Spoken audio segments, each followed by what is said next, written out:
चलिए।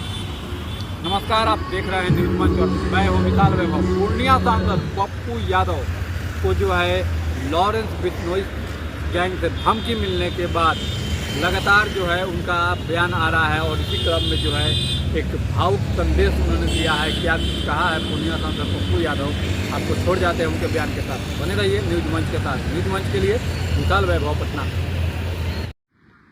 ये सब आपके जीवन का अभिप्राय बन गया। तो हम दीपावली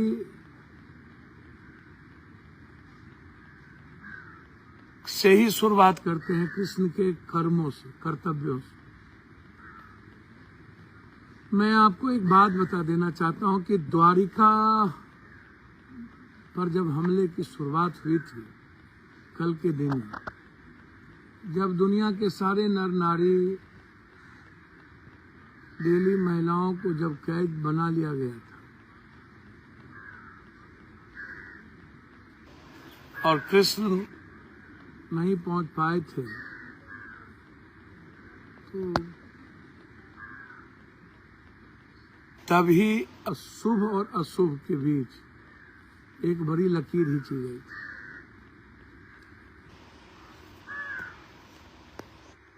एक व्यवस्था थी जो मानवीय मूल्य के लिए, धर्म के लिए, एक व्यवस्था अधर्म पे। और तब नारी शक्ति का एक बड़ा उदय हुआ। तब युद्ध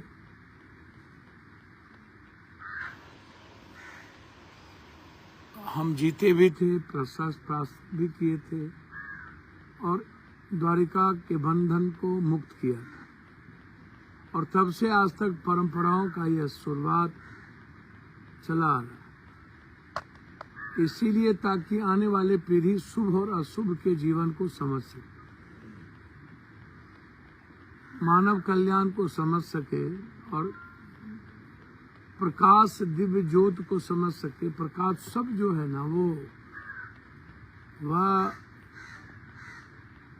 आम जीवन के प्रकाश के लिए यह बहुत है। इसीलिए मैं आप सबको मुबारकबाद देता हूँ, बधाई देता हूँ, धन्यवाद देता हूँ कि आपके जीवन में किसी तरह का संकट, किसी तरह का भय, किसी तरह के द्वेष, किसी तरह का कि ऐसी परिस्थिति ना आए जो आपको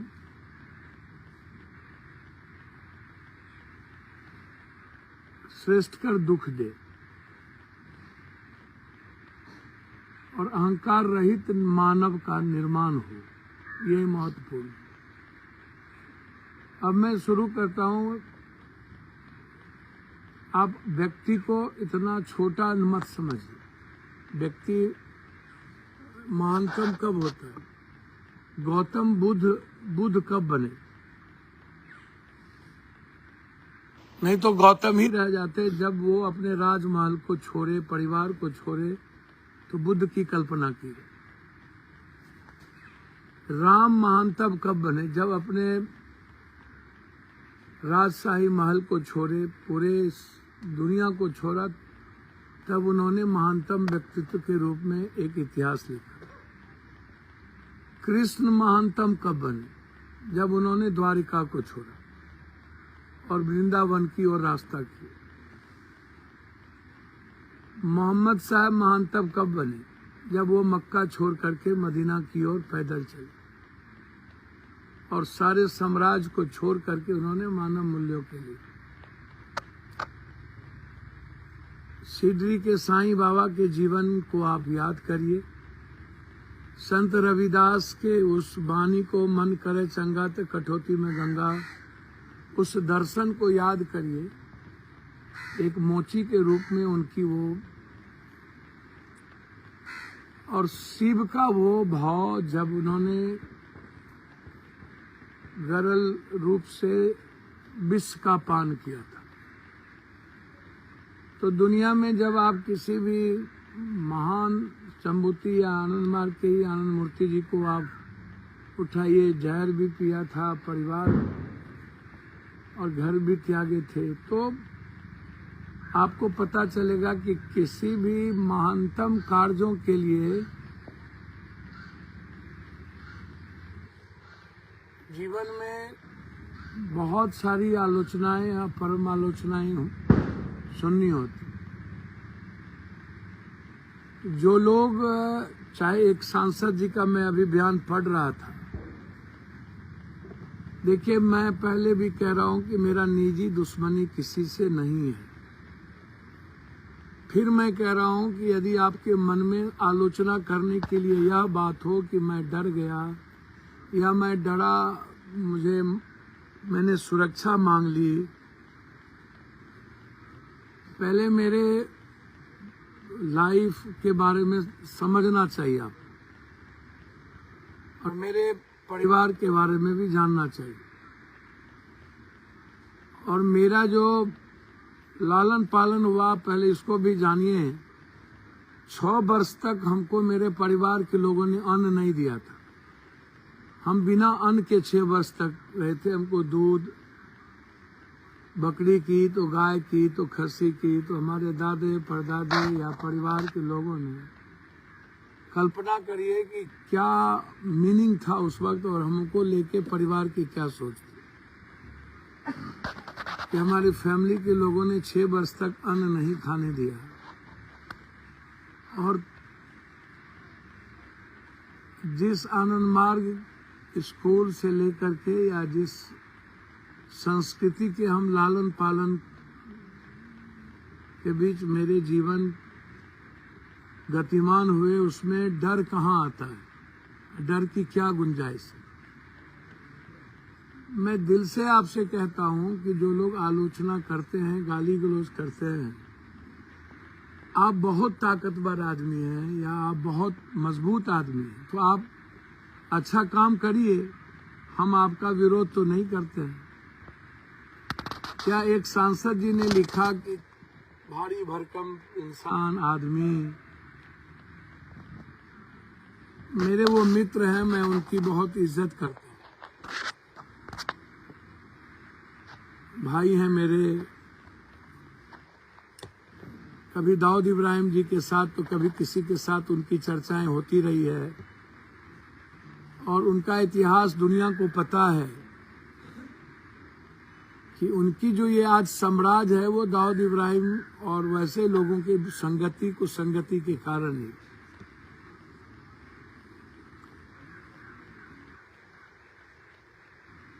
और एक बात मैं उन सभी लोगों से कहना चाहूंगा, लगभग 90-95% जो लोग राजनीति में आए, उन लोगों का बैकग्राउंड जो है वो किसी न किसी दल और जाति के आधार पर। मैं सिंगल आदमी हूं जिसका राजनीतिक बैकग्राउंड न तो जाति का है और न ही किसी पार्टी का, न ही किसी नफरत का। ना मैं हिंदू मुसलमान कभी किया, ना बैकवर्ड फॉरवर्ड। मुझे जो अच्छा लगा गरीब के हित में, कॉमन आदमी के हित में, उसमें जाति आ जाए या मंडल कमीशन या सामाजिक न्याय या कोई भी ऐसी लड़ाई, तो उसमें जाति नहीं थी, उसमें गरीब की अवधारणा था, उसमें सभी जाति के लोग थे। हाँ, वो अलग बात है कि तब पिछड़े गैर पिछड़े के बीच लंबी खाई थी, जिसमें पप्पू यादव की बात नहीं है, वो जगदेव बाबू, कर्पूरी ठाकुर, लोहिया, जयप्रकाश के पहले के इतिहास की बात। आप इसको समझिए। देखिए, समझना पड़ेगा, अंग्रेज के समय तीर धनुष से भगवान बिरसा मुंडा ने अंग्रेज को बाहर कर दिया। अब हम लोगों के पास तीर धनुष और राइफल बंदूक से ज्यादा मजबूत हम लोगों के पास संविधान है, लोकतंत्र है, हमारा देश है, हमारी संस्कृति है, हमारे पास अध्यात्म है, हमारे पास बहुत सारी चीजें।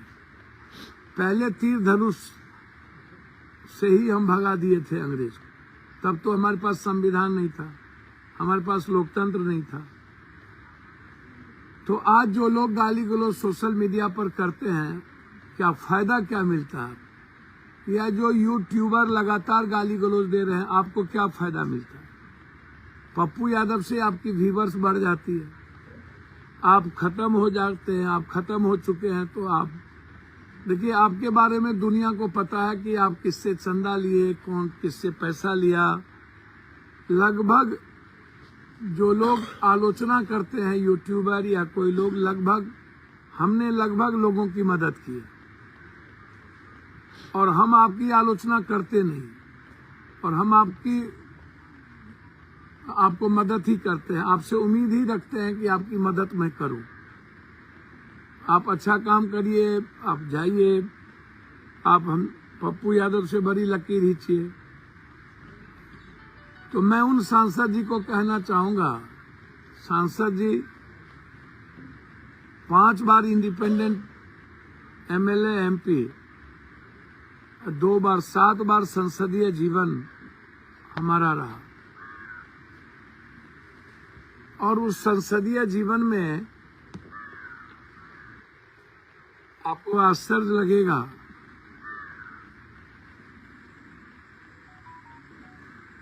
कि हमारा जो नेचर ऑफ वे है या जीने के तरीके हैं, वो सिर्फ कॉमन आदमी, जस्टिस और लोगों की मदद के अलावा हमने दूसरी किताब नहीं पढ़ी। मेरे पास किताब के 3 विचार हैं। एक विचार है कि मैं इंसान को किसी जाति, धर्म, मजहब के रूप में ना देखूं और उसकी इज्जत करूं, उसके खुद से ज्यादा उसका सम्मान करूं। वो अहंकारी है या गलत है या अच्छा है, मेरे लिए कोई मैटर नहीं रखता। बस इंसान को भगवान के रूप में उनकी को देखो। और दूसरा है कि जस्टिस हर कीमत पर पप्पू यादव के द्वारा हो, कीमत पर पप्पू यादव के द्वारा हो। हर परिस्थिति में उसकी इम्प्लीमेंटेशन हो, उसको मैं करा पाऊं। जो व्यवस्था आम आदमी के जीवन को जीने में दुर्लभ कर दिया है, उसको मैं न्याय दिला पाऊं। और तीसरा है लोगों की कि मेरे दरवाजे से, मेरे नॉलेज में जब भी कोई बात आए, उसकी मदद किए बगैर मैं जी ना पाऊं। मैं इस 3 डिक्शनरी के अलावा मैं चौथा चीज कभी जानने का प्रयास नहीं किया, ना मुझे जानना है। विकास। और अभी भी अभी हमारे मित्र अमन सिंह अमेरिका से फोन किए। कनाडा के राष्ट्रपति जॉर्जिया ने, उन्होंने तो किसी से चर्चा की कि पप्पू यादव का रेस्पेक्ट इंडिया में नहीं है, पप्पू यादव की कदर कनाडा में। कहिए पप्पू यादव को यहीं का सिटीजन ले ले, आने वाले भविष्य में पप्पू यादव यहीं राष्ट्रपति हो जाए, प्रधानमंत्री हो जाए। अब हमारे कई दोस्त ऐसे हैं जो हर दिन कनाडा से, अमेरिका से, आप अमन से बात कर लीजिए। अमन सिंह ITN है, अभी वहाँ के इकोनॉमी को बैलेंस करते हैं, और वो कहीं के नहीं है, बगल के बीरपुर के ही हैं उनका। मैं अभी भी उनसे चर्चा किया कि किस तरीके से IIT को पूर्णिया में लाऊं। और एक बार यदि मैं बिहार के किसी भी जिले में IIT पार्क को मैं ले आया, तो आप समझिए पूर्णिया डेवलप नहीं करेगा, कोसी सीमांचल ने पूरा बिहार आकर के सिमट जाएगा और पूरा बिहार निर्माण हो जाएगा। मैं हर दिन बात अमन का मैं आपको नंबर दे देता हूँ। आप कनाडा में मेरे 10 दोस्त हैं, उनसे पूछ लीजिए। मैं इसके अलावे दूसरी बात कभी नहीं करता हूँ। जहाँ मेरे दोस्त हैं, उसके डेवलपमेंट के अलावे, 24 घंटा काम करने के अलावे, 3 बजे रात तक जगने के अलावे मैं दूसरी बात नहीं करता। आप उठा के देखिए, किसी भी चीजों को तो आपको समझ में आ जाएगा। तो मैं अपने सांसद जी से कहना चाहूंगा कि आप तो जाति, धर्म, मजहब पर के नाम पर आप रसूख ले लेते हैं। आपको अकेले चुनाव लड़ने की तो औकात है नहीं, क्षमता है नहीं। या जो लोग गाली देते हैं, वो लोग एक बार मुखिया का चुनाव भी लड़ना चाहिए, जिला परिषद भी चुनाव लड़ना चाहिए, तो आपको समझ में आ जाएगा कि सामाजिक जीवन कितना संतुलित होना चाहिए और आप क्या बोलते हैं, आपका जीवन, आपका व्यवहार कैसा होना चाहिए। तब धीरे धीरे आपको लोगों की इज्जत करना, लोगों के लिए जीने की आदत आपको पता चले। जब वो कहावत है, बांझ जाने परसौती क्या। तो आपको जब कुछ आता नहीं है तो आप शुरू हो जाते हैं। आपको प्रोटेक्ट है इस देश के बड़े 2 लोगों का। सांसद जी, यदि हमें आप उस 2 लोगों के तरह हमें प्रोटेक्शन मिला होता ना, तो हम बिहार की कायाकल्प कर दिए होते। और हम बिहार में कभी जात पात रहने नहीं देते, हिंदू मुसलमान की बात नहीं होने देते,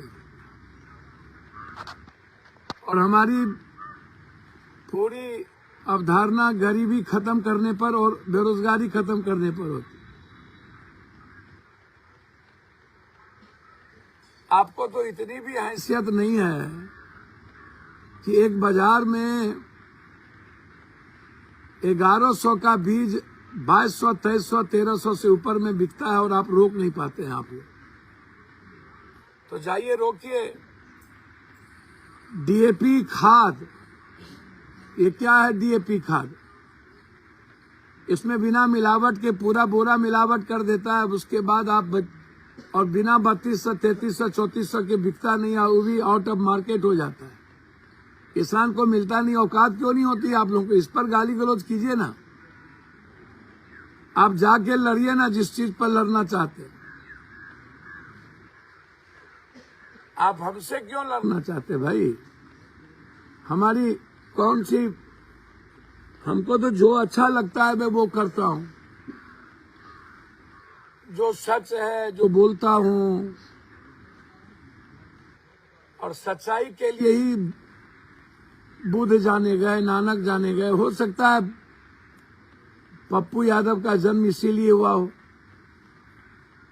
अच्छा, मारना ना मारना तो ना आपके हाथ में है ना मेरे हाथ में है, लेकिन कर्म करना तो, कर्तव्यों के रास्ते चलना तो है ना मेरे हाथ में।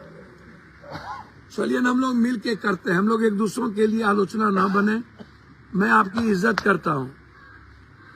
जब आप लोग सोशल मीडिया पर कुछ लिखते हैं, डर गए, सुरक्षा मांग रहे हैं पप्पू यादव, सुधीर चौधरी जी को किस बात की सुरक्षा की जरूरत थी? कंगना को किस बात की सुरक्षा की जरूरत थी? कभी भी आरएसएस के संरक्षक मोहन भागवत जी के पहले हिस्ट्री उठा करके देखिए, बिना सुरक्षा के चलते थे। और हमने कब मांगा आपसे सुरक्षा? हम हर दिन लोगों के बीच होते हैं, लोगों के बीच चलते हैं, रात के 3 बजे तक जगे रहते हैं अर्जुन भवन में। आपको जब आना हो आइए और मार के जाइए। क्या हम आपको रोक रहे हैं कि आप मत मारिए? जो लोग आलोचना करते हैं कि डर गए तो भैया मरवा दो ना, क्या दिक्कत है? हम तो चाहते हैं कि जल्दी हम मरें। आपको भी मारने की जल्दीबाजी है तो जल्दी करिए, खत्म करिए, जो हिंदुस्तान से सच गायब हो जाए। सुकरात को पता था कि उसको जहर दे दिया जाएगा। इसीलिए जिनके मन में बहुत डर है, चाहे कोई भी हो, मेरा कोई निजी आदमी हो, रिश्तेदार हो, मैं डर के कारण तो कुछ नहीं करूंगा। जिसको जो मन में है करे। मैं डर के जीने की आदत मुझे नहीं है।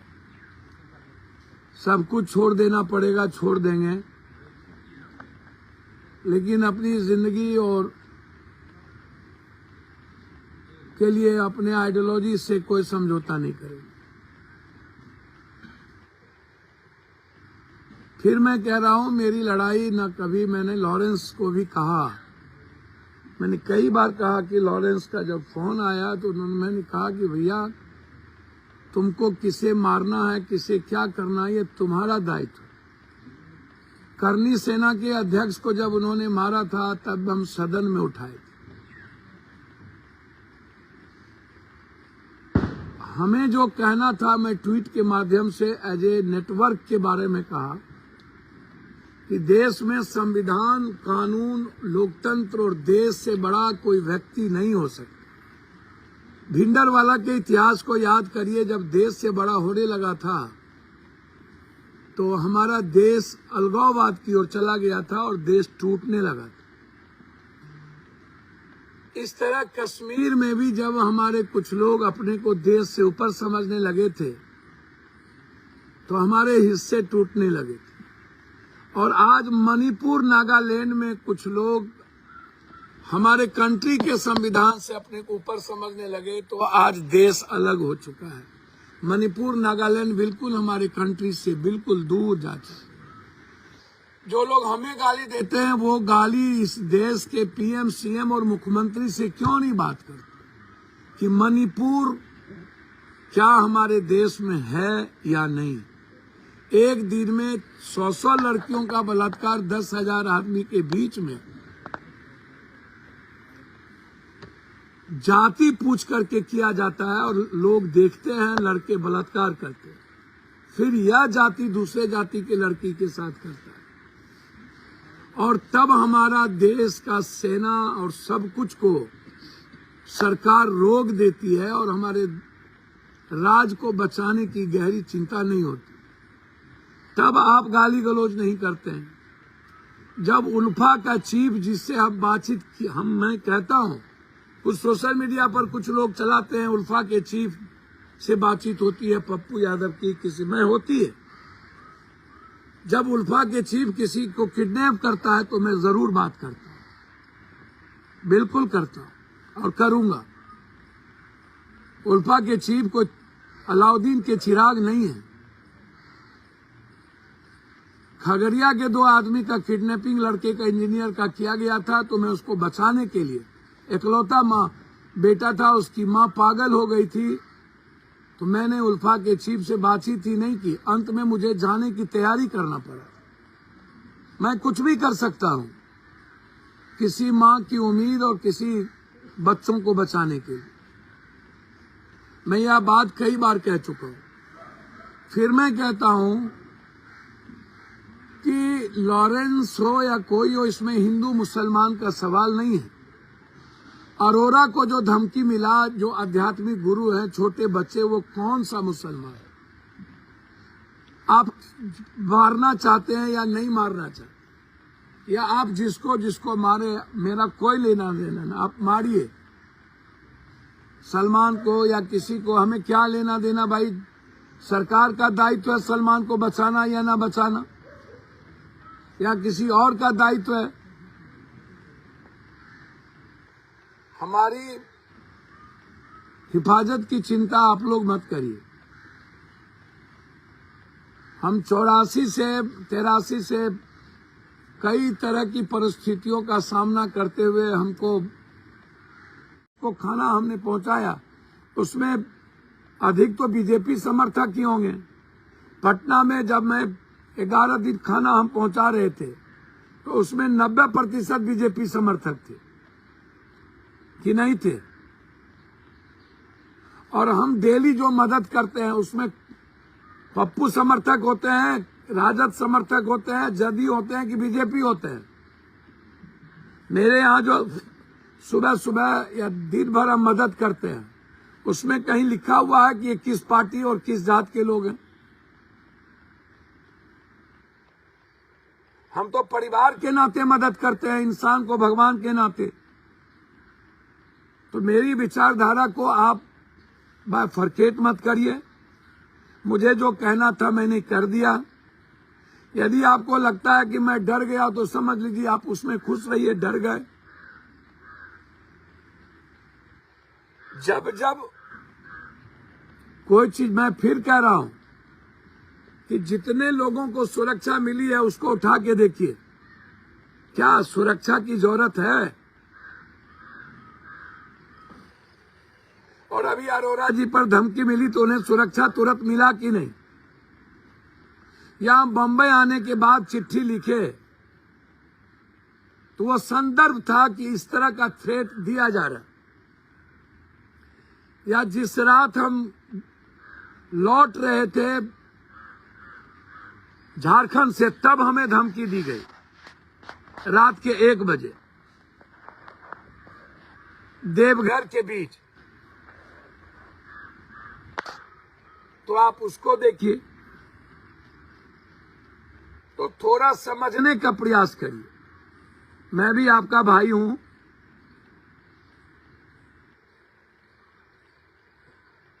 आलोचना करिए जरूर, हमको अच्छा इंसान बनाने के लिए। आलोचना इसलिए मत करिए कि रहीमन धागा प्रेम का मत तोड़ो चटकाए, टूटे पर ना जुटे पर एक गांठ पड़ जाए, कि हम लोग कभी मिले तो आंख ना मिला सके, गले ना मिल सके। आलोचना वैसी करिए कि मिले तो आंख मिलाने की हिम्मत भी हो और साथ बैठने की भी हिम्मत हो, इतनी गुंजाइश रहने दी। ये मेरा आग्रह है। मैं आपसे रिश्ता चाहता हूं। मेरी लड़ाई बड़े लेवल पर है, वो रहने दीजिए, किसको कौन मारेगा वो बात की चीज है। दुनिया में शेर पर सवा शेर हैं, बस फर्क इतना है, नया में धन भेल गैर द के दम गेल।